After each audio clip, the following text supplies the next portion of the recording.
Entonces,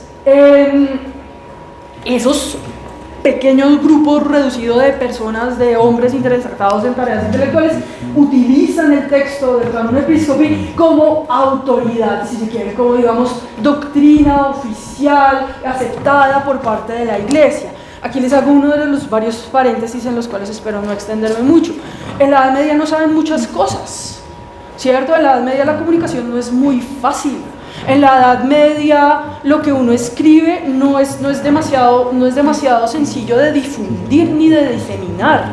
Hasta mediados del siglo XII, comienzos del siglo XIII, cuando encontramos la consolidación de las universidades, ¿cierto? La mayor parte de los textos, tanto legales, canónicos, teológicos que tenemos, van a ser a veces repetitivos, contradictorios, ¿sí? Y no siempre todas las personas en todos los lugares van a tener acceso a ellos. Eso en parte pasa también con el Canon Episcopi. Entonces tampoco quiero llevarlos por un falso camino, ¿cierto? El hecho de que sea asumido y aceptado como doctrina no quiere decir que en todos los extremos geográficos, ¿cierto?, de la Europa medieval, occidental o no occidental o lo que quieran, tuvieran acceso y supieran lo que esto dice, ¿cierto?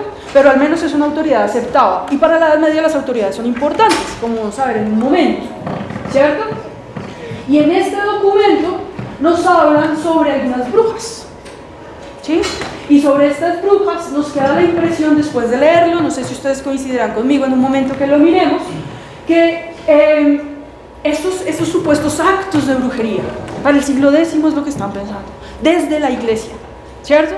Estos supuestos actos de brujería son realmente ilusiones y fantasías de mujeres cuyas almas son realmente más bien débiles, ¿vale? Que no tienen la suficiente fuerza para oponerse a esa influencia nefasta que puede tener sobre sus almas de pronto en el momento del sueño, ¿cierto? La influencia maligna de una pesadilla originada de pronto por un demonio, ¿vale? Pero esto es una fantasía, es una superstición, eso no tiene ningún sentido, es una bobería, es una tontería de la cual tenemos que protegernos. Dime. Disculpa, esa cuestión de las ilusiones y las alucinaciones, ¿es algo que solo le compete a las mujeres o también se veía con los hombres? También se ve con los hombres. En este momento, digamos, otra de las falsedades que vamos a observar cuando asociamos y pensamos en el periodo, la bruja es bruja, ¿cierto? Tiene género. Entonces, básicamente, estamos hablando de personajes femeninos, ¿cierto? Durante la Edad Media no hay estereotipo de género asociados con actos ni de magia ni de brujería. Ahora, magia es claramente, por su carácter erudito, algo que asociamos más con hombres, ¿cierto? Pero eso no implica necesariamente que todas las brujas sean brujas, o sea, también hay brujos. Esa estereotipación hacia el género de la bruja es producto del... ¿qué te diría yo? Al finales del 14, 15, 16 realmente.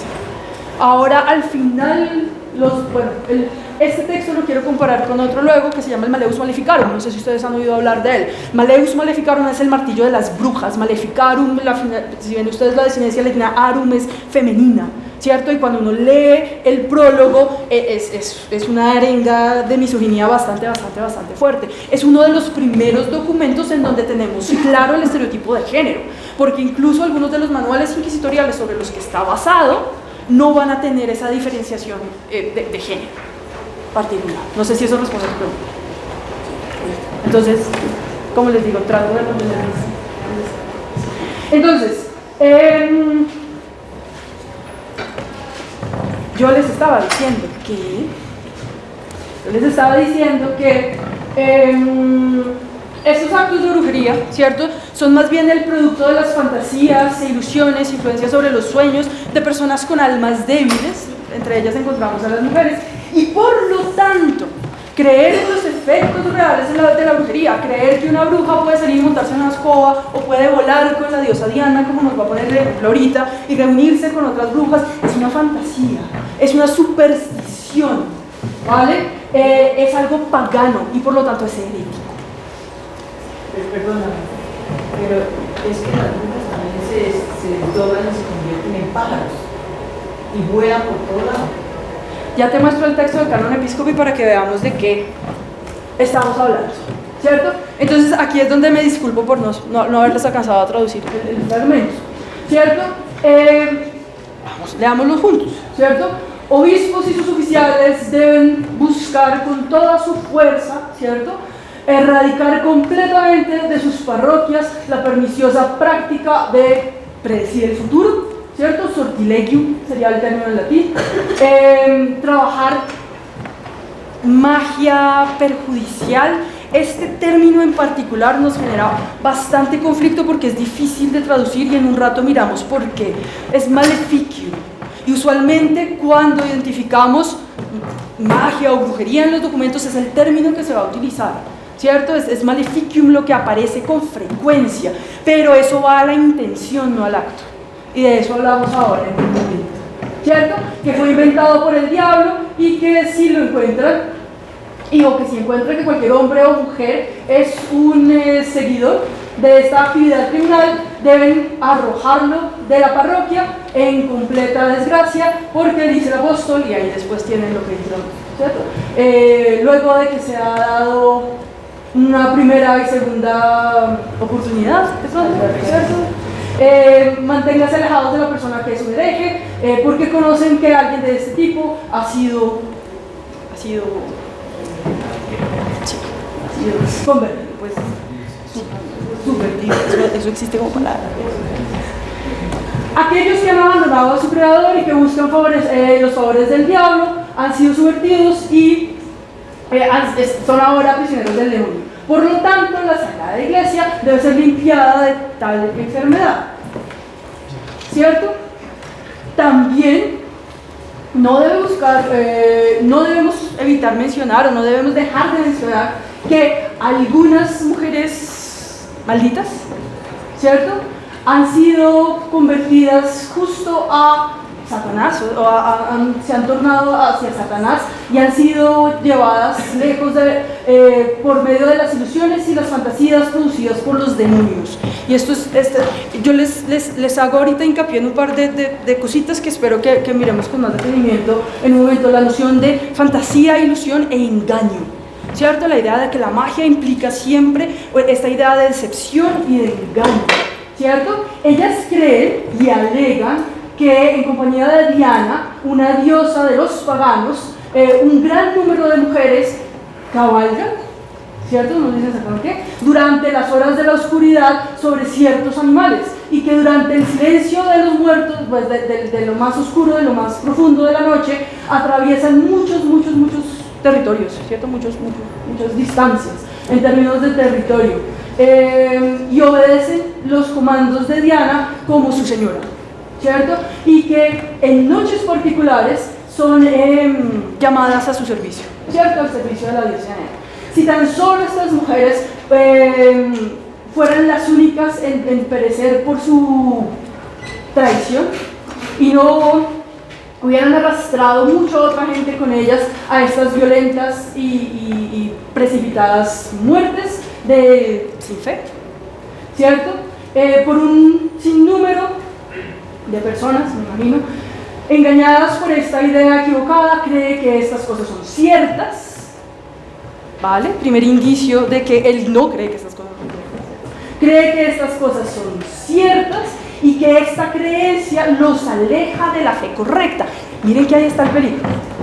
El peligro no está en el hecho de que esta gente de hecho salga a cabalgar con la diosa por la noche, o que él crea que esta gente en serio lo hace, ¿cierto? El peligro está en que estas personas creen que son ciertas, ¿vale? Y esta creencia de ellos los aleja, ¿cierto? Ya les dije, los aleja de la fe correcta y hace que caigan en los errores de los paganos que piensan que existe algún tipo de divinidad en un ídolo, ¿cierto? Aparte, o en algún otro dios, aparte del verdadero Dios. Bueno, larguito, pero ahí vamos haciendo los puntos que necesitamos. Es por esto que los sacerdotes deben predicarle a la gente en las iglesias, a la gente que les es confiada en las iglesias, con toda la posible urgencia, de manera de que estas cosas que son completamente falsas y fantasiosas, ¿cierto? No me salté una línea. Sí. Que son completamente falsas y de que estas fantasías de este tipo sean infringidas en la mente de aquellos sin fe, ¿cierto? No por un espíritu divino, sino por un espíritu malicioso. Y ahí vemos el otro vínculo importante, los demonios. ¿Vale? Lo que ellos piensan que son los demonios. No hay ninguna duda de que Satanás mismo, quien se transforma en un ángel de luz, captura la mente de algunas mujeres tontas, y ahí tienen el término latino, mulierculae, ¿vale? Mujerzuelas tonticas, ¿cierto? Las subyuga a él, utilizando su falta de fe y su falta de creencia, y luego se transforma a sí mismo en la apariencia y forma de varios individuos y engaña su mente. Y así es que funciona. Miren el término nuevamente, la idea de engaño, ¿cierto? Y engaña su mente, lo que las hace prisioneras, o sea, que él mantiene prisioneras sus mentes mientras están durmiendo, ¿cierto? Porque es un momento en el que la mente supuestamente va a estar más frágil, y entonces es más proactiva a ser influenciada por estas entidades directamente. Les muestra cosas felices, cosas tristes, gente que conocen, gente que no conocen, y las lleva, su mente las lleva, no las lleva físicamente, ¿cierto? Lleva su mente en direcciones equivocadas con todo tipo de diversiones, pero ¿cómo se dice? Sí, como que se dan para lados que no son, ¿cierto? Como por distintas ramas, se dan por los lados de distintos términos. Y mientras solo su espíritu sufre esto, ¿cierto? Su mente sin fe piensa que esas cosas realmente están sucediendo, ¿cierto? No en su mente, sino físicamente. ¿Vale? Documento del siglo X que es tomado por doctrina por la Iglesia. Bueno, aquel que no es tomado fuera de sí mismo durante el sueño y durante visiones nocturnas y ve muchas cosas mientras que está dormido, que nunca había sido... ¿Quién? Perdón, era una pregunta, no me he dado cuenta. ¿Quién no es llevado fuera de sí mismo durante el sueño y durante visiones nocturnas y ve muchas cosas mientras está dormido que nunca había visto cuando estaba despierto? ¿Cierto? ¿Quién puede ser tan tonto? Es estúpido la palabra, ¿cierto? ¿Quién puede ser tan tonto y tan tonto? Que piense que todas estas cosas que están teniendo lugar solo en el espíritu realmente le están sucediendo de forma física, ¿cierto? El profeta Ezequiel vio sus visiones del Señor de manera espiritual, no de manera física. El apóstol Juan vio y escuchó los misterios del Apocalipsis espiritualmente, no físicamente. Y como él mismo lo dice, ¿cierto? Una vez de inmediato estaba en el espíritu, ¿cierto? Y San Pablo no se atreve a decir que fue arrebatado físicamente. ¿Listo? Ahora, lo interesante es que... mentiras, todavía otro. Por lo tanto, en todos los lugares debe afirmarse de manera pública que cualquiera que crea en estas cosas y en cosas como estas ha perdido su fe, y ese es el problema. Y miren que es un problema individual, no es un problema colectivo, y es un problema por la persona que pierde la fe y no necesariamente por el resto de la sociedad. O sea, el complot de la bruja, el sabbat, la civilización que se va a acabar, todavía no está. Y para que aparezca tenemos que esperar a la edad moderna temprana realmente. ¿Sí? Ahorita les hago la sugerencia más sólidamente. ¿Dónde iba yo? Ha perdido su fe. Y cualquiera que no tenga la fe correcta en Dios no le pertenece, ¿cierto? Eso es lo grave. Pero pues sí le pertenece, ¿cierto?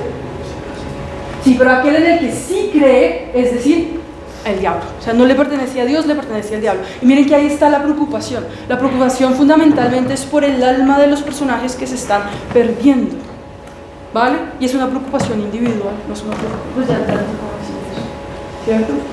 Porque ha sido escrito sobre nuestro Señor, todo ha sido hecho por Él. Por lo tanto, quien quiera que crea que cualquier cosa puede ser hecha o que cualquier cosa creada puede ser cambiada, excepto por el creador. Y acá vemos otro factor bastante importante de las ideas sobre la magia medieval. Quien todo lo creó y por quien todo ha sido hecho, o que toma una apariencia o una similitud, para mejor o para peor, es sin duda una persona sin fe. Y ese parece ser el problema, según pues, es mi lectura del documento. No sé si ustedes concuerdan, ¿no? Bueno, perdón, es el canon episcopi. Canon episcopi. Sí. Sí. Sí, la colección, canon episcopi. Ahora, me adelanto, y a mí eso también me pasa, entonces me tienen paciencia. ¿Cuál es el problema principal? ¿Cierto? Para el siglo XV, el Malleus Maleficarum nos va a decir todo lo contrario. Si el canon episcopi nos está diciendo que es herético y es tonto creer en la realidad del poder de las brujas, el Malleus Maleficarum, ¿cierto?, 500 años después, nos va a decir que es herético no creer en ellas y no creer en los efectos reales, ¿cierto?, de su influencia sobre la sociedad. Man, ¿por qué? ¿Cómo hay? ¿Qué pasó? ¿Sí? ¿Cuál es el desarrollo que tiene lugar entonces en esos 500 años para que invirtamos completamente la posición del mismo grupo de personas? Porque es que no estamos en un caso referenciando las ideas de un grupo popular particular y en el otro de una élite específica. Nos estamos manteniendo cercanitos con el mismo grupo, ¿cierto?, de hombres intelectuales. Y en un momento volvemos a esa idea. ¿Listo? Entonces, para mostrarles un poquito cómo para dónde vamos. ¿Cuál es la sugerencia entonces, pensaría yo, resumiendo y volviéndoles a repetir, de la lectura que nos queda entonces del canon episcopi? ¿Cierto? Que creer en brujas y en los efectos de la magia y de la brujería es una cuestión de personas ignorantes, débiles, de pronto, que no tienen una solidez espiritual suficiente para poder distinguir lo que claramente les afecta únicamente en el plano espiritual de lo que les afecta realmente en el plano físico, y se dejan engañar de manera tan tonta y tan fácil, ¿cierto?, por el accionar y por el poder de Satanás o del demonio. ¿Sí? Por una parte yo les pensaría, les diría eso, pero eso no quiere decir que la práctica no traiga consigo un peligro latente. Esta categoría de supersticio que se describe desde la patrística, ¿cierto?, desde autores como Agustín de Hipona, Ambrosio de Milán y todas estas gentes que están escribiendo a finales de la antigüedad tardía, ¿cierto? Esta categoría de supersticio es bastante importante y bastante significativa, ¿vale? Esta categoría de supersticio hace referencia, sí, a cuestiones que nosotros podríamos asociar hoy en día con supersticiones, pero no son supersticiones sencillas, no son supersticiones que no representen ningún peligro para nosotros. Tienen implícito un peligro fuerte, y el canon episcopi nos aclara precisamente cuál es el peligro que vemos ahí, ¿cierto? Y el peligro está dado a nivel individual, ¿cierto? Es un peligro latente para el alma de la persona que cae en la superstición, y que al caer en la superstición entra en un consorcio, sabiendo o no sabiendo, con el demonio, cae en idolatría y pierde su alma. Y la iglesia no quiere que perdamos el alma, ¿vale? Entonces ahí les propondría yo, digamos, una de las preocupaciones centrales que tenemos acá, ¿cierto? Y volvemos a hacer énfasis, es un problema del individuo y de la individualidad del alma, no es un problema colectivo, todavía. ¿Sí? Para eso necesitamos otros pasitos, más bonitos que pasen por aquí. Bueno, y claramente, entonces, no sé si ustedes estén de acuerdo conmigo o no, esto nos deja varias preguntas abiertas. Entonces, acerca de, bueno, ¿qué hace entonces la brujería en la Edad Media? ¿Y a qué nos referimos cuando hablamos entonces de magia en la Edad Media? ¿Cómo se relaciona eso con la religión? E incluso con otras categorías como la ciencia. Bueno, porque tiene que ver un poco con todas ellas. Y de alguna manera trae a colación una serie de problemas conceptuales que les diría yo tienen hoy en día, pues no sé, o por lo menos en mi labor de investigación aparecen todo el tiempo, y tiene que ver con hacer historia conceptual y con nunca poder aplicar conceptos del presente al pasado así como así, tan feliz y tan tranquilamente, ¿cierto? Sino les propondría yo tratar de mirar los conceptos desde el propio pasado. Entonces, ¿qué quería decir la magia para la gente en la Edad Media? ¿Qué entendían ellos por magia? Lo mismo podríamos decir de brujería, aunque es más problemático, ¿cierto? ¿Y qué relación tienen entonces con categorías que nosotros creemos tan firmes y tan diferenciadas como la ciencia y la religión, al punto que son mutuamente exclusivas, ¿cierto? Y la evidencia medieval nos sugeriría que en ese momento, en ese contexto, para nada, las atraviesa transversalmente de la manera más entretenida. Bueno. Listo. Entonces nos acercamos también a ese problema de conceptualización y caracterización, ¿cierto? De conceptos como con los que estábamos trabajando antes, ¿sí? Uno el que ya señalamos, hay diferencias fundamentales entre la noción moderna que podemos tener de la idea de magia, por ejemplo, y la idea medieval que se trabajaba de ella. En un rato miramos qué era lo que entendía la Edad Media por esa idea, por ese concepto, ¿cierto? Y no solo hay diferencias entre lo que nosotros creemos y lo que ellos creían, hay diferencias entre lo que ellos creían, ¿sí? Porque para pensar que ellos tenían una única idea, una única noción monolítica de un concepto como, nuevamente, magia, brujería, religión, como quieran, tendríamos que asumir que los 1000 años que duró la Edad Media fueron iguales en todas partes y no hubo cambios del año 500 al año 1500. Y pues eso no es así, ¿cierto?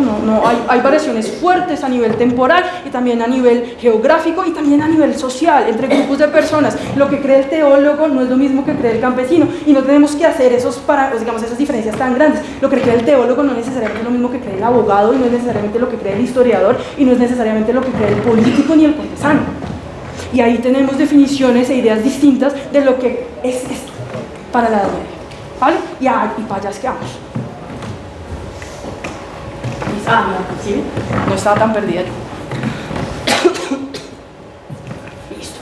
Y bueno, acá les pongo ya en fijo, en grande, hasta que eventualmente llegamos entonces al siglo XV, perdón, que como ya les dije, pues ahí está la de ¿cierto? Contextos como el Maleus Maleficarum, comenzamos a adelantar esta idea de que es prácticamente herético no creer en brujas. Sí, se reafirma el perfil de género, como ya decíamos. Pero entonces aquí les queda también la pregunta, yo sigo como con mi interés muy fuerte en el contexto medieval, ¿qué tan representativo es este texto de su contexto realmente? Ya de alguna manera les sugerí que muchas de las cosas que se adelantan en el Maleus Maleficarum no las vamos a encontrar en manuales inquisitoriales, piensen Nicolás Emerico, Bernardo Gui. Ahí no hay esta discusión fuerte y completamente obsesionada sobre la magia y la brujería, escasamente un capitulito y sin género. Bueno, y sin que haya un perfil de género claro, ¿cierto? Es un producto del siglo XV, este Maleus Maleficarum, y les diría yo que no es tan representativo siquiera. Este par de señores proclaman ser inquisidores en una región de Alemania. De hecho, añaden a la publicación de su libro una bula papal que los nombra inquisidores, como utilizando ese buen visto papal para legitimar lo que dicen en el texto. Pero la bula es mucho anterior a la escritura del texto, es una campaña de propaganda. Y si nosotros nos vamos a ver la historia personal, sobre todo de uno de los autores que se ha confirmado que está bastante vinculado con el texto, vemos que tiene problemas personales serios, sobre todo con las mujeres, ¿cierto? Y también vemos que cuando leen el libro en su contexto, hay desacuerdos. La gente no está del todo de acuerdo con lo que este señor está diciendo. El texto va a ser increíblemente influyente para la casa de brujas porque luego, unas décadas después, unos siglos después, se publica mucho, se copia mucho, se lee mucho. Pero en el momento específico en el que está siendo escrito, realmente la influencia, el impacto que tiene no es muy grande. Entonces vale la pena también preguntarse acerca de la representatividad de la fuente, ¿cierto? El hecho de que exista el texto no necesariamente implica que todo el mundo en el siglo XV cree lo que ese par de señores dicen creerse en su texto. Bueno, y entonces ahí les sigo yo botando la pelota de la idea de la bruja, del perfil de la bruja y de la casa de brujas al periodo moderno templario, del cual yo ya no me ocupo, entonces eso a mí no me preocupa. Bueno, y esto nos sugiere entonces, pues la idea con la que arranqué cuando les estaba haciendo la presentación inicial de la charla. La brujería no parece ser un problema central para la Edad Media. No parecen estar obsesionados con brujas, las brujas no pululan en las fuentes, ni en el material, ni en la evidencia que del periodo tenemos, ¿cierto? No quiere decir que no aparezcan, ¿cierto? Miren el canon episcopi, ahí están, ¿sí? El término aparece de tanto en tanto, pero no parece serlo de la manera como uno se lo imagina cuando piensa en la gran casa de brujas, ¿sí? Esos estereotipos para la Edad Media parecen no funcionar. Si necesitamos hacer pausa. No. Bueno, entonces,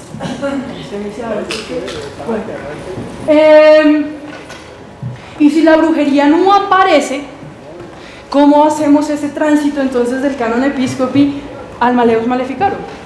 Si el Maleus Maleficarum es simplemente la noción loca de un par de señores medio chiflados, tampoco, ¿cierto? Entonces, ¿qué camino se sigue? ¿Cómo se produce en alguna medida la transición de un tipo de actitud tan extremo al otro tipo de actitud tan extremo? ¿Cierto? Y si bien la brujería no aparece tanto en las fuentes donde uno esperaría encontrarlas, y en un ratico les cuento un poquito más de brujas, porque si hubiera sido muy decepcionante, no, pues ponerles una charla con este título y no contarles nada de lo que así. Pero en este momento me voy a centrar un poquito más en la magia, ¿cierto? Porque si la brujería no aparece, la magia sí está un poco más presente, ¿cierto? Pero entonces aquí vamos a las preguntas, dime. Teniendo en cuenta eso, ¿ahí cuál vendría a ser la diferencia o qué caracterizaría la brujería que no tenga la magia? Ya vamos para allá. Y lo que yo creo que te voy a sugerir es que la noción de brujería realmente no se consolida en la Edad Media. Escasamente se consolida la noción de magia, ¿cierto? Y por eso tenemos la pregunta grande ahí: ¿qué es la magia? ¿Cómo definimos la magia para la Edad Media? ¿Cierto? Cuando nosotros, pues no sé, ¿ustedes qué piensan que es la magia? Yo suelo siempre hacer este ejercicio un poquito en esta clase de introducción. ¿Cómo definen ustedes la magia? ¿Con qué la asocian? ¿Qué definiría si algo es mágico o no es mágico? ¿No? Algo que ocurre y no tiene explicación. Dime. Bueno, hay una conflicto entre la magia es algo que ocurre y no tiene explicación, entonces igual de válido, se puede decir que es magia, rezarle a Dios. Eso, ¿cómo? Gracias. Entonces, ¿qué hacemos con los milagros? Los milagros tampoco tienen explicación. Entonces, nos sirve pero no es absoluta, ¿cierto? ¿Qué otra cosa? Dime. Sí, digamos que hay todavía todas estas escuelas esotéricas, la masonería, la francmasonería, el rito escocés reformado, todo este rollo, el tarot, la numerología. Entonces, ¿prácticas? Son las prácticas. Tú lo estás pensando como cosas que uno hace, ¿cierto? Sí, Lo que define lo que uno hace. intentaron como dilucidar las leyes que rigen estas prácticas. Vale, ¿sí? Listo. Entonces lo estamos asociando como con, o sea, Harry Potter, pongo la varita y me sale nada. Pues no, sí, en serio, es encantamientos, sí, claro. Claro, no, en serio que sí, pociones y o sea, como prácticas, cosas que uno puede clasificar en, digamos, en acciones particulares, es algo concreto, algo que le puedo seguir, poner el dedo encima. ¿Sí? Es que tú y ahorita, no, sí, se me hace problemático como emparentarlo con la imagen de Harry Potter, porque... Pero es divertido y todos nos asociamos con ella. Porque precisamente en estos ambientes académicos e intelectuales se suele menospreciar mucho la forma en la que se ha...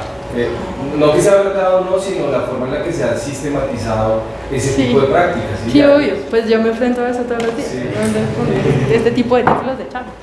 Dime. Bueno, creo que conectándolo un poco con lo que acaba de decir el compañero antes, podríamos también definir la magia como algo que realmente no es institucional, porque si nos fijamos también mencionaron por aquí que... Vale, eso es súper importante. Sí. Entonces, ¿por qué creer en Dios no es algo también mágico? Exacto. Realmente por el concepto sí, eso es súper importante, como el carácter liminal y de otredad que de alguna manera para la teología, porque es que cuando nos sacamos del marco teológico ahí vamos a tener problemas, tiene la magia, sí puede ser. Dime.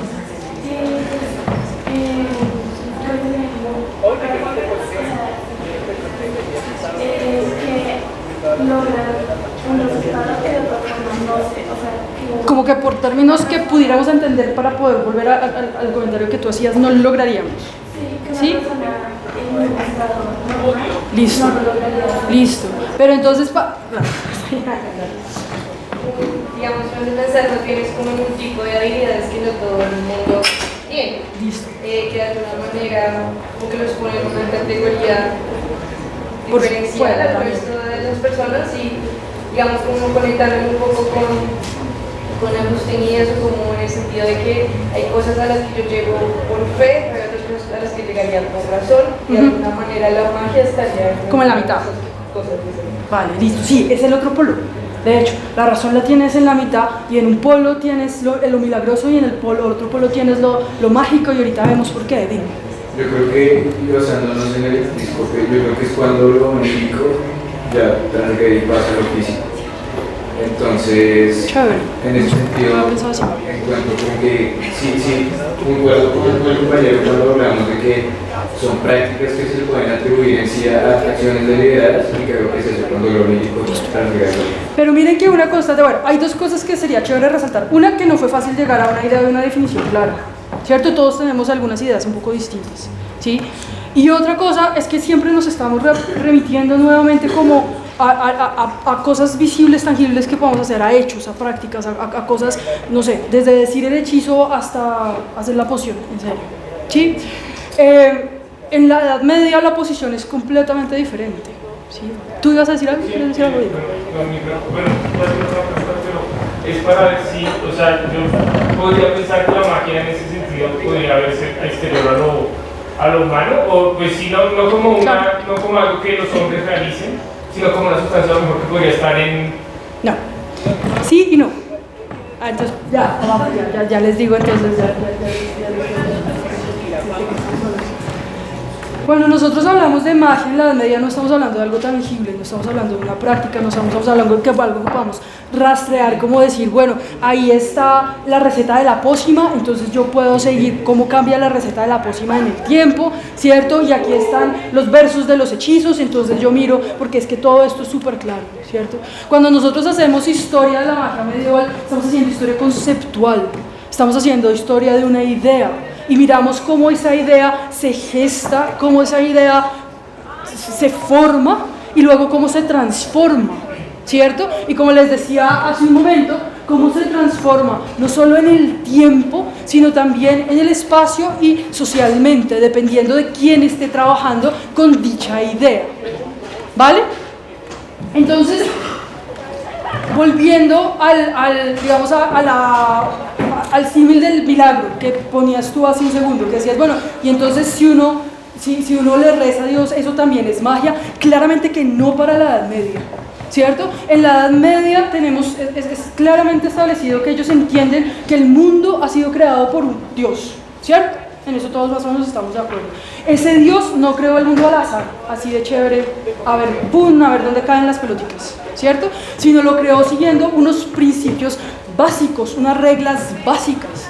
De hecho, es fuerte la proposición durante el periodo medieval que, entendiendo esos principios básicos, utilizando nuestra razón, podemos acercarnos a Dios. Y eso nos acerca a Dios. Y hay quienes van a abogar, siglo XII, es como un ejemplo, un señor que se llama Adelardo de Bath, ¿cierto? En un texto que se llama Cuestiones Naturales, nos dice que es de hecho obligación nuestra utilizar nuestra razón para tratar de entender esas reglas divinas para acercarnos más a Él, ¿vale? Entonces el racionalismo no tiene, ni niega la religión como tal, ni va en contravía de la forma como conciben que el mundo ha sido ordenado y ha sido creado. Ahora, pero Dios está por fuera de esas reglas y puede generar eventos sobrenaturales, ¿cierto? Cuando esos eventos sobrenaturales tienen un origen divino, estamos frente a un milagro, ¿cierto? Esos eventos sobrenaturales los identificamos como las cosas que pasan que no se rigen bajo los principios de las reglas creadas por Dios para organizar el universo, ¿cierto? Pero hay eventos sobrenaturales de otro tipo que no sean milagrosos únicamente, ¿sí? Claro, pueden haber otras cosas por ahí, ¿cierto? Los demonios pueden hacer cosas raras. Los demonios, porque tienen una cualidad diferente a la nuestra en la forma en cómo están construidos, ¿cierto? Nos pueden engañar nuestros sentidos, haciéndonos percibir que algo es sobrenatural cuando realmente no lo es, porque la causa es una acción inmediata de ellos. Eso es la magia, ¿vale? Y no tiene nada que ver con hechizos, no tiene nada que ver con pócimas, lo que para la mente medieval es mágico, es una acción sobrenatural o un resultado sobrenatural cuyo origen es demoníaco y no divino. ¿Listo? Lo define Agustín. Dime. Retomando esa idea de lo sobrenatural y de la superstición, ¿no? Sí. Realmente es también lo que está sobre los acontecimientos, está sobre la mente y puede influenciar. Claro.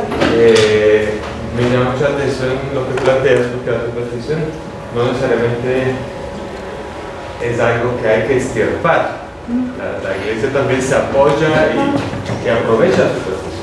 Claro. En los evangelios apócrifos, por ejemplo, lo hizo en otra clase, pues se hace un canon, se decide cuáles son los evangelios que sí, pero los apócrifos pueden seguir. Y alimentan una fe que es una fe popular que tiene que alimentarse también de otras fuentes. Pero, entonces, me llama la atención esa idea de magia, de superstición que tú estás planteando, porque finalmente es un lenguaje de signos. Sí. Dios manda signos y sí. lo importante no es hacer magia, sino que leer los signos de Dios. Y no confundirse pensando que un signo de Dios realmente no es un signo de Dios, sino es un signo del demonio, ¿cierto? Y eventualmente, ya cuando nos acercamos hacia el, digamos, el renacimiento de del aristotelismo y ¿Cómo se distinguen los dos? ¿Qué? ¿Cuáles ¿Cómo dos? se distinguen los dos? Los signos que Dios da para que nos Hay problemas, ahí ellos tienen problemas, ¿vale? Porque una de las cosas divertidas también de todo esto es que si bien el término y el concepto es complicado para nosotros, también lo era para ellos, ¿cierto? Entonces, por ejemplo, te lo pongo en estos términos, un teólogo, un doctor de la iglesia fuertemente reconocido, Alberto Magno, ¿cierto? Es autorizado por el Papa para que lea todos los textos de origen aristotélico sobre magia, astrología, creación de, ¿cómo se llaman estas cositas? Talismanes, ¿sí? Magia ritual, ¿cierto? Que están circulando al inicio del siglo XIII en las universidades europeas, precisamente por un gran influjo que hay de textos árabes, gracias en parte al proceso de reconquista y traducción en Toledo, de muchas de estas cosas que comienzan a filtrarse en la Europa latina para ese momento, ¿cierto? Y la iglesia le llegan todas estas cosas y no sabe qué hacer con ellas. Parte de ese conocimiento puede ser legítimo e interesante y parte del otro ilegítimo e interesante. ¿Y ahora qué hacemos con esto? Pues más, usted, señor, que es la pepa más pepa que tenemos en usted, confiamos, usted lea y díganos. Y como sabemos que su alma es fuerte y usted ha edificado su razón durante años y años y años de preparación, nosotros confiamos en que usted va a poder leer eso y no se va a dejar engañar por pistas falsas, ¿cierto? Pero si le cogen ese mismo libro, ¿cierto?, a un pobre estudiante universitario ahí como de ni muy buena familia, mala reputación, que se deja cooptar por los poderes cortesanos y que admite que le paguen para que les haga un horóscopo, les lea las cartas o lo que sea, ahí ya la actitud es completamente distinta. ¿Sí me entiendes? Entonces esa... Pero es claro la autoridad que va a establecer eso, los autores claro. de la iglesia. Y la teología. Es la que... Claro, y a eso viene la siguiente pregunta, si todo esto es importante, o sea, si realmente preguntarse por qué es la magia en la Edad Media y cómo funciona y cómo opera y quién está detrás de ella, realmente toda la población medieval está obsesionada con esta idea y con esta noción y se preocupan por ella día a día, no, les vale hongo, ¿cierto? Es claramente una preocupación muy particular de una élite reducida de personas que forman ese grupo que va a ser la autoridad de la que tú hablas, ¿cierto? Es una élite reducida inicialmente de hombres, ¿cierto?, que hacen parte de la iglesia y que son los que tienen el tiempo y los recursos para dedicarse a pensar si esto es esto o no es esto o hasta dónde llega esto, ¿sí? Y se pueden dar el lujo de dedicarse años y años a empezar un poco. También es la magia y todas esas cosas de ser utilizado para dominar a la gente. No durante la Edad Media. O sea, las personas, bueno, realmente yo pensaría que no mucho y yo pensaría también que no tenemos demasiada evidencia, ¿cierto? Porque parte claramente de lo que yo les estoy contando es absolutamente sesgado, ¿cierto? Y obedece al sesgo de los documentos y la evidencia que nos ha llegado, ¿sí? Escribir no era importante en la Edad Media. Y nuevamente les rebato de pronto algunos de los mitos con los que unos crecen. No hay una institución terrible que todo lo quiera dominar y controlar durante los siglos medievales para mantener a la humanidad en la oscuridad. No tanto. Realmente la práctica de escribir, la práctica de estudiar que se tenía en el mundo romano como símbolo de civilización se pierde en el mundo medieval porque para ellos es más importante pelear, ¿sí? Y las habilidades que te van a llevar a ti a tener poder, a detentar poder y a detentar influencia en tu sociedad, no es que te pares enfrente al Senado a darles un discurso perfectamente persuasivo y lógico en latín perfecto acerca de un problema X o Y, ¿sí? Es que en un duelo seas capaz de vencer al que tienes enfrente. ¿vale? Obedece a la lógica en cómo se organiza y se reorganiza la sociedad desde en esa transición del mundo romano al mundo medieval. No es que súbitamente les pierdan el interés en el conocimiento o les parezca que es que esto hay que recopilarlo, hay que esconderlo, no hay que dejar que la gente lo tenga. ¿Sí? Es más, es todo lo contrario hasta cierto punto. El único espacio en donde ese tipo de habilidades romanas encuentra eco y función dentro del mundo medieval, pues es en la iglesia, en los monasterios. ¿Sí? Porque siguen estudiando latín y retórica, porque tienen que dar sermón los domingos en el púlpito, ¿vale? Porque tienen que saber latín muy bien, porque tienen que leer a Agustín y entender qué es lo que el man dice, para poder a través de él entender la Biblia y entender los textos bíblicos. Bueno, entonces para ellos tiene una función específica que entonces mantienen y cultivan. Y por eso asociamos en buena medida, ¿cierto?, las actividades pues que para nosotros serían intelectuales en la Edad Media con la iglesia. ¿Y qué pasa en el siglo XIII cuando llegan las universidades? Pues se masifica un poco más. El Estado se hace más complejo, necesitan más burócratas, empiezan a producir abogados por montón. Todos son parte de la iglesia de todas formas, pero tienen carreras que no tienen nada que ver con la estructura eclesiástica, ¿cierto? Y comenzamos a ver que aparecen talleres profesionales que producen manuscritos y que iluminan manuscritos para los estudiantes universitarios, para las cortes, para la gente que tiene y que los puede pagar, porque son productos muy costosos. Bueno, pero saber leer no te va a dar ningún beneficio particular en una corte merovingia, ¿cierto? O en una corte visigoda. Eso no te va a hacer mandar, eso no te va a dar tierra, eso no te va a dar poder, eso no te va a dar prestigio. Entonces vas a mandar a tus hijos más capaces, a los que van a heredar tu poder, a que vayan a aprender a leer y escribir. No, los mandan a que aprendan a pelear. En serio, hay una lógica fuerte detrás de eso. ¿Sí? Y ya no sé por qué me fui por el pan. Bueno, porque les estaba diciendo que para la mayoría de las personas de la sociedad medieval, este rollo de que es la magia, que no es la magia, que es la superstición, que no es la superstición, no es realmente significativo, ¿cierto? Y les estaba comentando, ya me acordé, del sesgo entonces de las fuentes que tenemos, ¿cierto? Porque son producidas por esa élite. Bueno, es bastante poco lo que tenemos en términos de evidencia con respecto a otros sectores de la población, y eso no quiere decir que no los tengan, solo que es difícil acceder a ellos, no sabemos cómo acceder a ellos.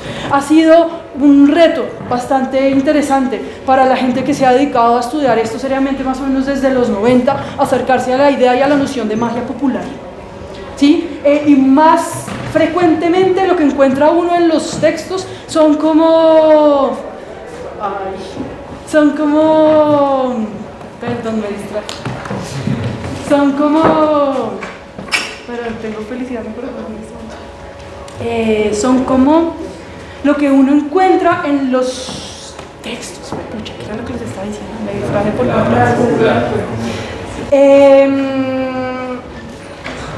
muchas veces me voy a con la idea por otro lado para no perderme tanto. Bueno, muchas veces evidencia textual que no es clara, ¿cierto? O que nos da una idea sesgada de un proceso histórico. Piensen, por ejemplo, en la transición del mundo romano al mundo medieval temprano, que nos habla de un colapso absoluto del mundo romano, que nos habla de la destrucción, como sugiere un poco esta idea del oscurantismo de la que estamos hablando hace un segundo, del mundo romano, que viene de las fuentes romanas, que son las que nos queda, ha podido ser reevaluada en los últimos 20, 30 años por evidencia arqueológica, ¿cierto? Evidencia arqueológica que llega a sugerir, por ejemplo, que las hordas, digamos que las poblaciones bárbaras que habitaban en el norte de la frontera romana no eran tan distintas a los romanos mismos, ¿cierto? Que lo que parece suceder en territorio romano hacia abajo es más bien que la condición de frontera que se vivía antes en el límite norte se convierte en la forma de vida regular, y ahí sucede luego una ósmosis significativa que nos termina llevando a los reinos medievales, ¿cierto? Entonces este tipo de fuentes y de evidencia alternativa que encontramos de pronto a veces entonces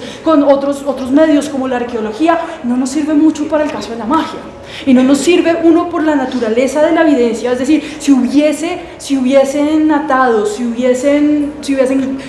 son digamos productos que perecen, ¿cierto? No se descomponen, entonces va a ser difícil encontrar evidencia de eso, y fuera de eso también son difíciles de ubicar y explicar. Si nosotros nos encontramos una muñequita al lado de un pedazo de piedra, podemos suponer que el pedazo de piedra es un altar y la muñequita es un ofrecimiento. Hay gente que trata de hacerlo, ¿cierto? Hay una señora en Inglaterra que se llama Roberta Gilchrist que, por ejemplo, trabaja un poco con eso, pero es difícil, ¿sí? Y cuando nos encontramos en las fuentes escritas, que es de lo que más tenemos y donde más aparece el concepto, claramente nos encontramos siempre ubicados entonces, es con la visión de este tipo de señores, ¿cierto?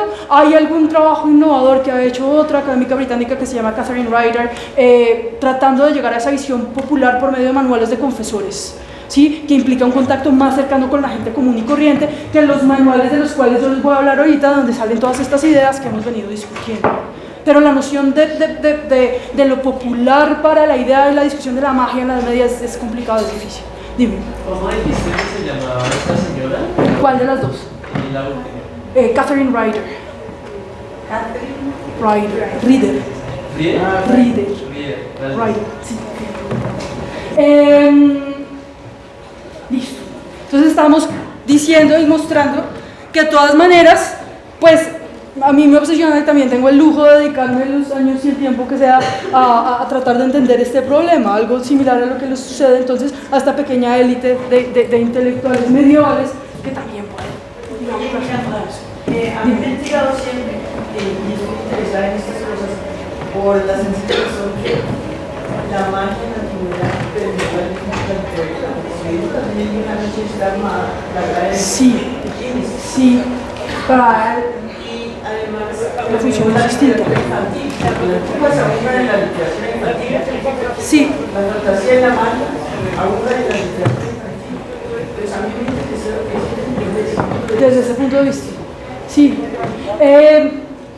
Bueno, ahí me sacas completamente del tema. Bueno, pero aparece un poco en la literatura cortesana del siglo XIII, ¿cierto? Por ejemplo, en el ciclo artúrico vas a encontrar presencia a veces de actos mágicos que no se asocian necesariamente con personas particulares y a veces aparecen magos, pero incluso ahí hay un problema. Si miramos a Merlín, por ejemplo, Merlín en la primera crónica que aparece, que se llama La historia de los reyes de Britania, la historia del Regum Britannia, escrito por un señor que se llama Geoffrey Monmouth, más o menos para el año 1136-1139, ¿cierto? Es un profeta, no es un mago.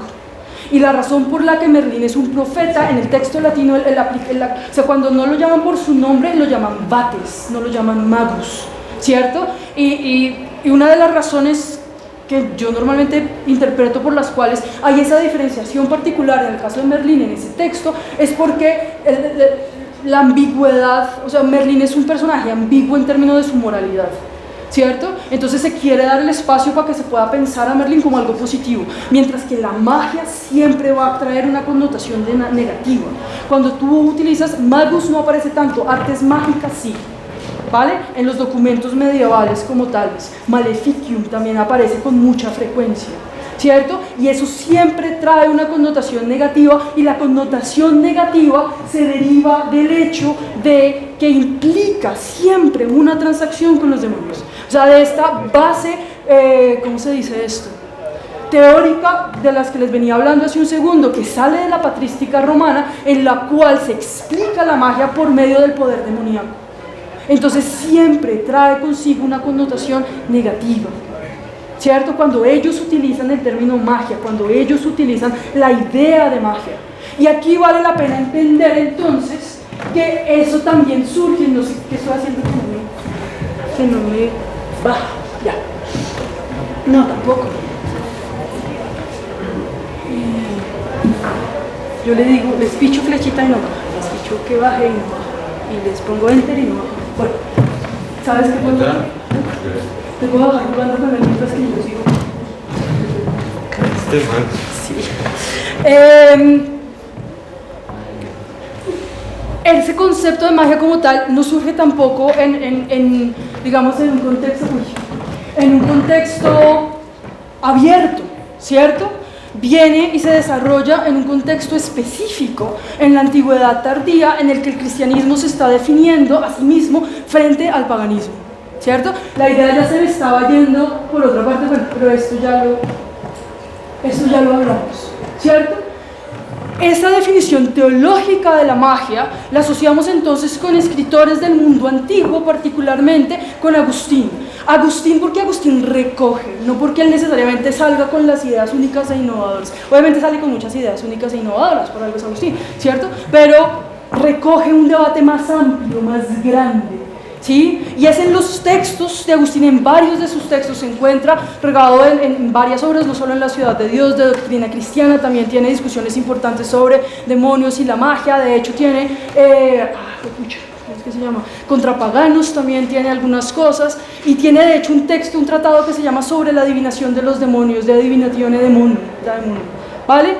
Entonces es algo que le preocupa y recoge una preocupación general del momento en el que él está escribiendo, pero esa preocupación no es la misma que vamos a tener cuando el siglo XIII lo utilicen, ¿cierto? Porque pertenece a un contexto particular, un contexto en el que el cristianismo se está definiendo frente al paganismo y por lo tanto es útil para él o necesita reinterpretar, reincorporar, ¿sí?, la visión del mundo pagano, la visión del mundo antiguo, no solo necesariamente porque esté compitiendo con él, porque para el momento en el que Agustín está escribiendo a comienzos del siglo V, la pelea ya está largamente ganada, ¿cierto?, sino para demostrarle a otros cristianos que por favor dejen de salir a celebrar la Saturnalia, ¿vale?, que dejen de salir corriendo desnudos por la ciudad de Roma y involucrándose con rituales y formas de pensamiento paganos, ¿cierto? Porque esas formas de pensamiento paganos los acercan a la idolatría, a los ídolos. Pasa lo mismo que leíamos en el canon episcopi. ¿Ven? Entonces, ¿quiénes son? ¿Cómo reinterpreta la antigüedad tardía los dioses paganos? Breve, son demonios, ¿cierto? Son demonios. ¿Y su accionar es falso? Claro, en la medida en que proviene de los demonios, pero no en la medida en que no generen, entre comillas, milagros, ¿cierto? No les va a decir que los dioses en los que han creído por siglos y decenios súbitamente han perdido todo su poder porque el cristianismo ahora explica todo, ¿cierto? Simplemente lo cristianizan, lo incluyen dentro de la forma de entender el mundo cristiano y lo hacen llamando el poder de sus dioses, o digamos, ubicando a sus dioses como demonios y llamando su poder magia, ¿vale? Y eso siempre trae connotaciones negativas. Sí. Tratando de hacer unas conexiones con las que ya discutimos en el curso. En algún momento, hablando del siglo IV, V, retomamos una tesis de Peter Brown que decía que básicamente la gran autoridad moral y política en las ciudades romanas, donde la herencia romana son los obispos, y los obispos básicamente son exorcistas. O sea, el gran poder del obispo es sacar el diablo de la comunidad. ¿Sí? Entonces, quería saber un poco tu visión respecto a esa tesis, que es una tesis fuerte, ¿no? Sí. Pues de hecho tú tienes, y si lo llevas más lejos, tienes también entonces la propuesta pues ya para el contexto bizantino, de que los obispos se convierten, o sea, se ven atrapados también en buena medida en la función de tener que gobernar, porque adquieren funciones administrativas urbanas muy rápido, ¿cierto? Rituales y dinámicas y prácticas paganas como la carrera del hipódromo, ¿cierto? En lugar de vigilar y en lugar de realmente de alguna manera edificar, ¿cierto? Las creencias espirituales y el alma de las comunidades cristianas de la antigüedad tardía, ¿cierto? Pues esa tesis que creo que también es de que la fuerza del imperio bizantino está construida sobre la mediocridad de sus obispos, ¿sí? Precisamente porque pierden esa función como líderes espirituales y el liderazgo espiritual comienza a venir de la periferia, ¿cierto? De las experiencias monásticas, de las experiencias de ermitaños, de las experiencias de personas que están ajenas a la estructura imperial y que por lo tanto la pueden criticar y pueden liderar desde el punto de vista espiritual. Pero también en este momento el mundo antiguo está completamente dividido en torno de pues tratar de definir, pues en la época de las grandes herejías antiguas también, ¿no es cierto? De tratar de definir los principios y las máximas básicas del cristianismo. Si es Cristo es Dios, y si no fue Dios, de hasta dónde fue Dios, de que si su naturaleza es divina, humana, medio humana, compartida, única, o todo lo demás, ¿cierto? O completamente obsesionados con el tema. Bueno.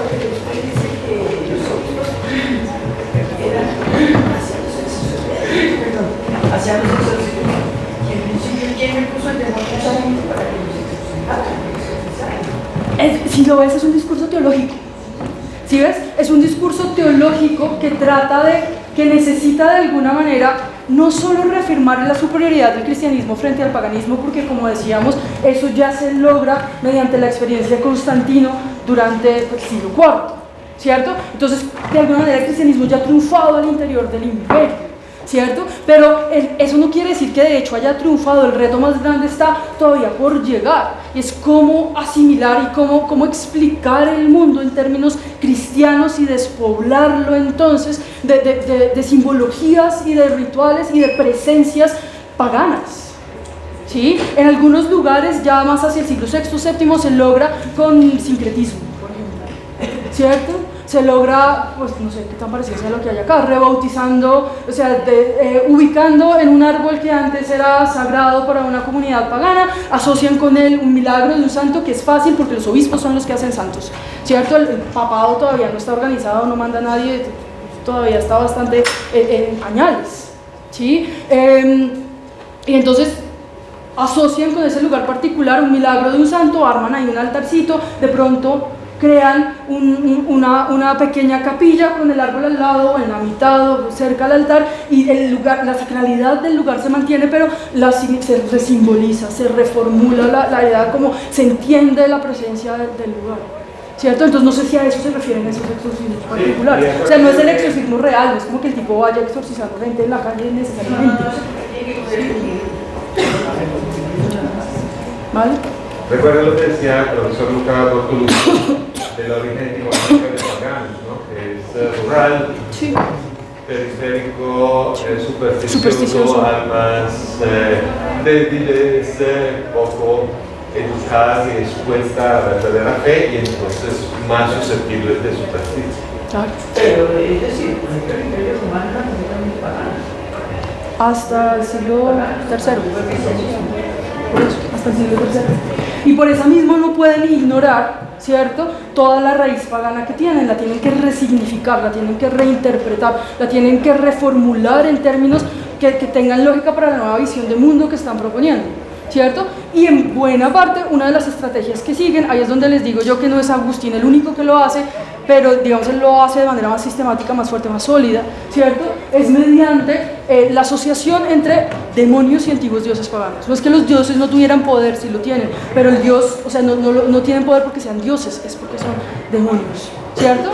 Y los que los adoran son magos, ¿sí? Y ese poder es magia, y es negativo. Y en eso, ¿cuál es la creación humana y cuál es la creación divina? ¿Cómo se? La creación divina la hacemos los mortales, creamos el demonio, creamos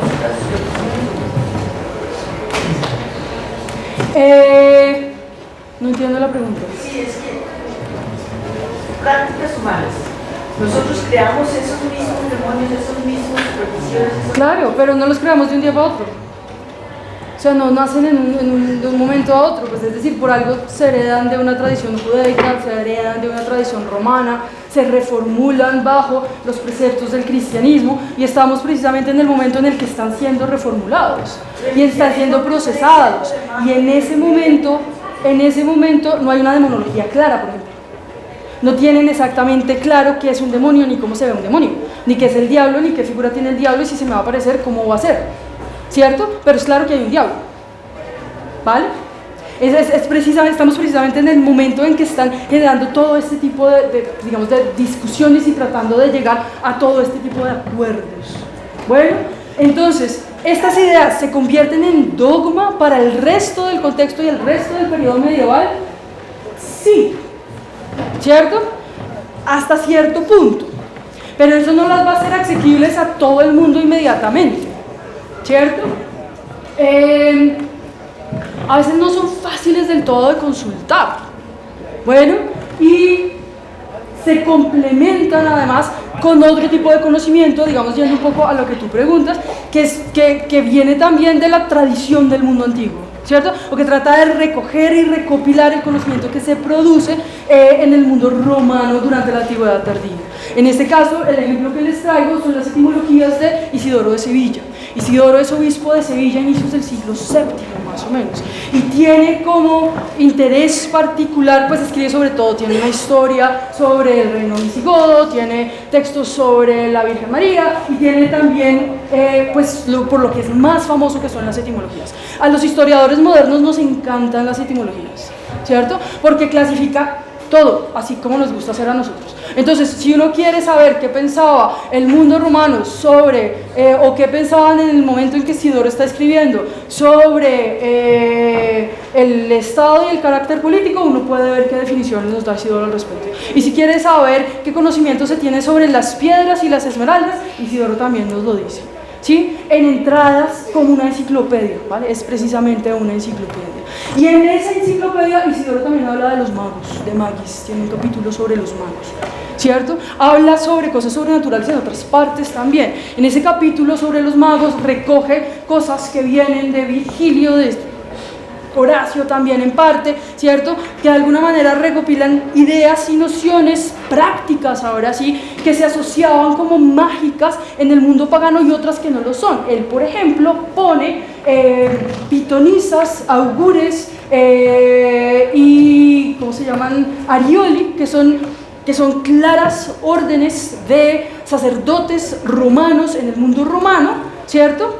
En este nuevo contexto que él define como magia, ¿sí? Poniendo una evidencia empírica a la teoría que teníamos de Agustín.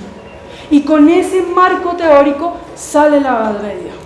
Y recuerden que en la Edad Media el tema de la autoridad es importante, ¿sí? No quiere decir que se quedan repitiendo siempre lo que dice la autoridad, lo reformulan, construyen sobre eso, pero no lo niegan y no lo ignoran, necesitan incorporarlo, ¿cierto? Eso no quiere decir, sin embargo, que porque nosotros encontremos un texto del siglo XII utilizando las etimologías de Isidoro, policráticos, de un señor que se llama Juan de Salisbury, ejemplo, ¿cierto? Automática y mágicamente lleguemos a pensar que el tipo de categorías de prácticas que él está utilizando en el siglo VII son todavía relevantes en el siglo XII, e incluso no son relevantes en el siglo VII, ¿cierto? Entonces pueden ver cómo esta idea y esta noción de magia en general, ¿sí? Es algo que se elabora desde la élite intelectual. Ellos son los que van a estar principalmente preocupados por este tipo de problemas y este tipo de categorías. De ellos es que nos llega el cuerpo de la evidencia, ¿cierto? Y las ideas que presentan puede que se transformen. En el siglo XIII hay una transformación importante que nos lleva hacia una nueva categoría que se llama magia natural. La magia natural, por ejemplo, reconoce el hecho de que fenómenos sobrenaturales pueden tener orígenes divinos, pueden tener orígenes demónicos y son magia, pero también pueden llegar a tener orígenes naturales, ¿cierto? Pueden ocurrir fenómenos que nosotros no entendemos exactamente cómo pasan y por lo tanto nos parecen sobrenaturales cuando realmente no lo son. Porque el imán atrae el hierro, ¿cierto? Entonces hay incluso algunas de las explicaciones cuando se entra en este debate en las que hablan o presentan la alegoría de un demonio chiquito viviendo dentro del imán jalando el hierro, ¿sí? Y claramente eso no tiene sentido, dicen los científicos, no científicos obviamente no, filósofos naturales, ¿cierto? Que están discutiendo el caso y los ejemplos, ¿cierto? Es claro que dentro de la naturaleza hay reglas ocultas que nosotros no percibimos por medio de nuestros sentidos, que nuestra razón no alcanza todavía a entender, que nos aparentan ser milagrosos, pero que están dentro de esas reglas que les comentaba yo al comienzo del orden divino, normal y tradicional, ¿cierto? Entonces surge esta nueva categoría de magia natural, acuñada por un filósofo francés que se llama Guillermo de Auvergne. Alberto Magno también trabaja con ella. Tú tenías una pregunta. Ellos no concibieron la posibilidad de que todo fenómeno sobrenatural pudiera verse de esa manera justamente. No, porque Dios manda señales, ¿cierto? Se sabe en la Biblia a través de profetas, ¿sí? A través de señales en el cielo que interpretan esos profetas para guiar a veces a la humanidad. Manda sueños significativos, piensa el ejemplo de Nabucodonosor, que está también en la Biblia. Ahora Nabucodonosor no tiene la capacidad de interpretar sus propias visiones. Los sabios eruditos, magos entre comillas, que están en su corte, no tienen la propiedad para interpretar correctamente sus visiones. Necesita de un profeta, ¿cierto? Y esa capacidad de interpretación del profeta es algo, pues está delimitado por habilidades que son ajenas a él. ¿cierto? Él no es como que dice, me voy a sentar y voy a profetizar. Es un regalo, digamos, una manera de una señal divina, ¿cierto? Mientras que la magia, por el contrario, implica que tú, sabiéndolo o no sabiéndolo, estás entrando en una relación con un demonio, que por ejemplo dice, te da un sueño, de que mañana vas a salir, va a llover y te vas a caer, ¿cierto? Y al día siguiente amanece, llueve, porque de pronto el demonio, dentro de la sensibilidad aérea de su cuerpo, tiene capacidad de percibir fenómenos de la atmósfera que tú no, mediante tus sentidos incomprensibles, llueve y el demonio va y te pone zancadilla, sin que tú lo veas y te caes, ¿cierto? Entonces, o en el caso de predecir el futuro es lo más breve, el ejemplo que ellos ponen todo el tiempo, te dan cosas que, te dicen cosas que ellos mismos van a hacer, o que por sus sentidos superiores saben que van a suceder o que ellos mismos van a hacer. Entonces no están prediciendo el futuro realmente en ningún sentido, ¿sí? Y en ese caso media entonces esa noción de engaño que les decía hace un rato, que es tan importante y tan significativo. Los demonios están engañando al mago, haciéndole creer que él está en control de una transacción con ellos, mientras que es evidente que los seres humanos nunca van a poder controlar a los demonios. No está dentro de sus facultades y sus poderes llegar a controlar a los demonios. Pero les hacen creer que sí lo hacen, ¿cierto? Y ahí tienes como los elementos de la transacción mágica, ¿sí? Pero es súper evidente y fuerte que el poder que está detrás de todo esto es demoníaco, no es divino, ¿cierto? Es el demonio jugando contigo. Y entonces puede haber varias instancias, ¿cierto? Puede que tú hagas un pacto sabiéndolo con el demonio, que aprendas cómo de alguna manera invocar, ¿cierto? Figuras etéreas del ultramundo, ¿sí? Se llama necromancia en algún momento, ¿sí? Y entres en una transacción directa con el demonio. O puede, por ejemplo, que pretendas predecir el futuro por medio de la lectura de los astros, ¿sí? De los astros, astrología. Y ahí tenemos un problema más grande, ya me fui por otra parte. Esto ya lo hablamos. Me voy a ir para cerrarles esta idea antes de volver a los ejemplos de magia que les decía que les iba a asumir. Entonces, ¿qué pasa con la astrología, por ejemplo? La astrología es una categoría supremamente compleja. La astrología la podemos entender nosotros como una herramienta, ¿cierto? Es la herramienta de observar el cielo e interpretar qué pasa a través de él o cómo afectan los astros celestes lo que sucede en el mundo sublunar. Ustedes saben que para la Edad Media el mundo es como una cebolla, ¿cierto? Hay una esfera en la mitad con otras esferas más grandes alrededor, ¿sí? Y el Sol, la Luna son planetas, ¿cierto? No son estrellas, son planetas. Hay unas estrellas fijas en la gran órbita del firmamento y hay estos planetas que se mueven a lo largo de un cinturón alrededor de la Tierra que se llama la elíptica, ¿cierto? Y en la medida en que se mueven en la elíptica varían su posición con respecto a la Tierra, que está en el centro, y la influyen de manera distinta. El ejemplo que yo siempre suelo utilizar para ejemplificar esto, que me parece bastante sencillo, piensen en el Sol, ¿cierto? Ahorita aquí, yo que ya me aclimaté en Medellín, estoy muerta de frío, ¿sí? Pero si salgo allá y me da un rayo del sol, yo voy a sentir calor en mi brazo, ¿cierto? Entonces los elementos que para la mente medieval componen mi brazo, fuego, tierra, aire y agua, ¿cierto? Se ven alterados por la presencia de ese elemento externo, ¿cierto? Que genera calor en mi brazo, ¿sí? Ahora, mis sentidos imperfectos de ser humano pueden percibir el calor del sol y pueden observar que la luna tiene un efecto sobre el agua también, por ejemplo. Afecta a las mareas y afecta a otros cuerpos de agua, ¿sí? No es lógico entonces pensar que los otros planetas que se mueven alrededor de la Tierra van a tener también efectos por medio de estos rayos que emiten sobre todos esos 4 elementos de tierra, fuego, agua y aire. El hecho de que no los podamos percibir por medio de nuestros sentidos porque son imperfectos no quiere decir que no estén ahí. Y aplica la misma símil del sol, ¿cierto? En este momento yo probablemente esté siendo afectada por los rayos del sol así esté dentro de un edificio, y si salgo y me paro debajo de un árbol voy a estar siendo afectada de manera distinta que si estoy parada debajo del rayo directo del sol, ¿sí? ¿No sucede lo mismo entonces con los otros planetas, con Júpiter y Venus y Saturno y Marte? ¿Sí? ¿No pasa lo mismo? De eso se encarga la astrología. En la Edad Media la astronomía y la astrología no son ciencias separadas, es lo mismo, ¿cierto? Los tratados van a ser poco, digamos, la terminología todavía no está clara, la llaman de distintas maneras, a veces es astronomía, a veces es astrología, a veces tiene otros nombres como astronodia, ¿cierto? Pero implica la observación de los astros y tratar de entender cómo influyen en el mundo sublunar, ¿sí? Y yo puedo utilizar eso para predecir el clima, y eso no es un problema. Y yo puedo utilizar eso para dar un diagnóstico médico, razón por la cual la astrología se estudia en las facultades de medicina del siglo XIII y del siglo XIV. Pero también puedo utilizar ese conocimiento para predecir el futuro de las personas. Y ahí tengo problemas, ¿vale? Y tengo problemas porque los teólogos, eso se sale de la órbita que le compete a los seres humanos, ¿cierto? Porque, en palabras de ese señor Juan de Salisbury, del que estábamos hablando hace un momento, ¿cierto? Niega la noción de libre albedrío, lo cual es un pilar fundamental de cómo opera la religión, y contradice, digamos, el poder todopoderoso de Dios, ¿cierto? Y esas dos cosas nos dejan la astrología y todas las otras artes que sobre ese saber se monten, que son las otras artes mágicas rituales de las que vamos a hablar en un momento, a un paso de la herejía.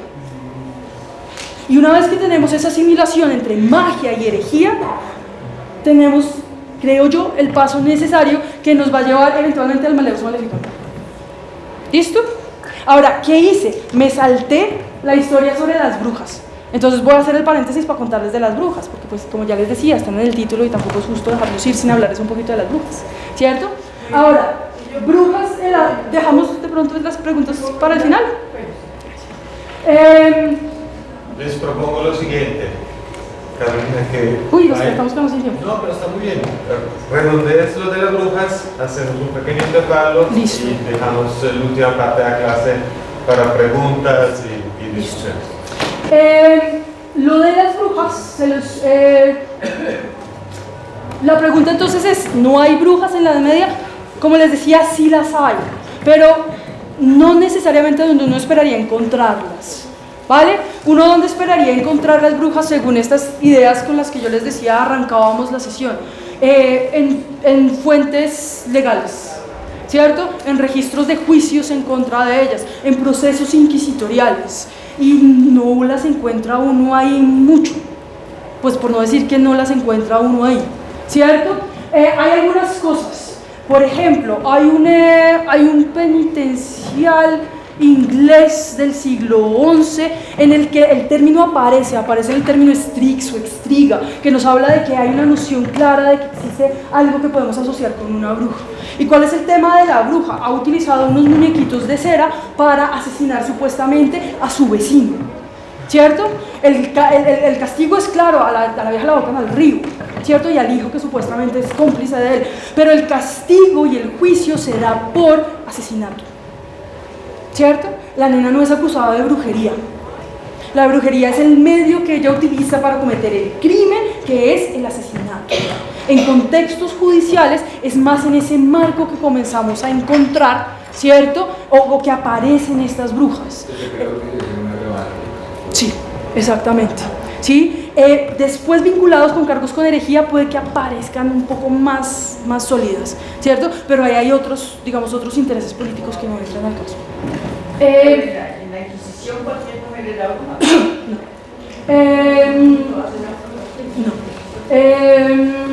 ¿qué era lo que les iba a decir yo esto? Donde uno suele encontrar más dibujado ese perfil y la figura de la bruja como tal, y encuentra uno historias de brujas, ¿cierto? Es en las crónicas, ¿sí? Y aún en las historias de crónicas no suele encontrar ese perfil sólido, ¿cierto? De finales de la Edad Media, principios de la Edad Moderna temprana. No hay mención del sabbat, no hay mención del vuelo nocturno, a no ser que sea en las proposiciones como del canon episcopi. No hay asociación con Satanás, no hay asociación de desviación sexual, ¿cierto? Hay énfasis en que hacen daño, pero no hay todavía estas grandes ideas de que se roban niños y los cocen vivos y de ellos hacen polvos y ungüentos para sus pócimas o lo que sea que hagan, ¿cierto? Y que pueden causar mal de ojo, así como una secta organizada. Bueno, eso todavía no lo encontramos. ¿Qué encontramos? Para el canon Quisqueya, acuérdense, creer en la realidad de estas cosas es un poco tonto, ¿cierto? Eso ya lo habíamos leído, ya lo habíamos visto, ¿sí? Les cuento una historia, viene de otro texto, una crónica de comienzos del siglo XII, se llama la Gesta Geribaldi, ¿cierto? El primer manuscrito que tenemos de esta crónica data más o menos del siglo XIII, pero en los eventos que narra, y digamos, se asocia con el nombre de un posible Leofric en contexto anglosajón durante la conquista normanda de Inglaterra, ¿cierto? Y la Gesta narra las hazañas, o digamos, hay un episodio que nos habla de las campañas de Guillermo el Conquistador en contra de la ciudad, pues lo que es hoy día la ciudad de Ely en Inglaterra, que en ese momento era una isla. Y en Ely había un bastión anglosajón liderado por un señor que se llamaba Herebardo. Entonces la Gesta es precisamente las distintas medidas que utiliza este héroe anglosajón para enfrentar, digamos, la invasión normanda. Bueno, y en medio de este asalto, ¿cierto?, de Guillermo a la isla de Ely, uno de sus lugartenientes, ¿cierto?, un señor que se llama Ivo de Telboa, que es un obispo que va con él en el ejército, le sugiere, le propone contratar los servicios de una bruja. Ahora, ¿qué sabemos de esta bruja? ¿Cómo se nos describe? Hay dos palabras que se utilizan, ¿cierto? Hay dos términos latinos que se utilizan para calificar lo que hace. Uno es ingenio y la otra es arte. Entonces vamos con esta noción de ars mágica o de arte mágica, ¿cierto? Y la noción de ingenium, que aparece también en otros contextos. Se habla y se dice de la bruja que imparte pánico y terror, ¿cierto? Tiene esta capacidad. Y finalmente, ¿qué es lo que pasa? Guillermo está preparando el asedio de la ciudad, monta torres para la bruja en una de esas torres, ¿cierto? Y la utiliza para insultar al enemigo, se la pone en un lugar en la que pueda ver la población y los soldados de la isla de Ely, ¿cierto? Los comienza a insultar, comienza supuestamente a decir hechizos en contra de ellos. Hay un momento en que se voltea y se baja los pantalones, ¿cierto? Pero Herebardo antes se había infiltrado en el campo de Guillermo disfrazado de artesano, y entonces había escuchado y sabía que iban a utilizar esta bruja y sabía la estrategia desde antes que iba a utilizar Guillermo. Eso le da la habilidad en el momento del asedio de incendiar todas las torres, y esta pobre bruja muere colapsada al caer en el momento en que una de estas torres se quema y se desbarata, ¿cierto? ¿Cuál parece ser la interpretación que hace Guillermo del evento? Que eso le pasa por confiar en las artes de una bruja, ¿vale? Pero a Guillermo no lo acusan, a Guillermo es claro que a la bruja le va mal, es claro que lo que está haciendo no está bien, pero miren que está muy distante del estereotipo anterior que teníamos hace un rato. Y ese es más bien el tipo de personaje que logramos encontrar con las brujas, aisladas. Y aprovecha la conexión, nosotros estuvimos explorando la tapicería del Valle, sí, el mismo Guillermo, está la hermana de Inglaterra, sí. ¿Y se acuerdan la cometa? Ese mismo mundo que valora ese signo de una cometa y le da toda una serie de explicaciones y indicaciones de presagios negativos, positivos, etc. Y el truco de la bruja de Guillermo. Sí.